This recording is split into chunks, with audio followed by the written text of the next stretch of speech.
كما شفتوا مؤخرا الجاليه المغربيه المقيمه في اوروبا داروا واحد الحمله على الائمه ديال المساجد والعاملين بالمساجد، هذوك اللي كيجمعوا التبرعات. ولكن هذا راه خصو يدار حتى عندنا هنا.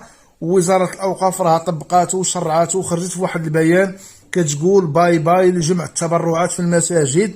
البيان سيدي كيقول قررت وزاره الاوقاف والشؤون الاسلاميه منع جمع التبرعات في المساجد خلال شهر رمضان.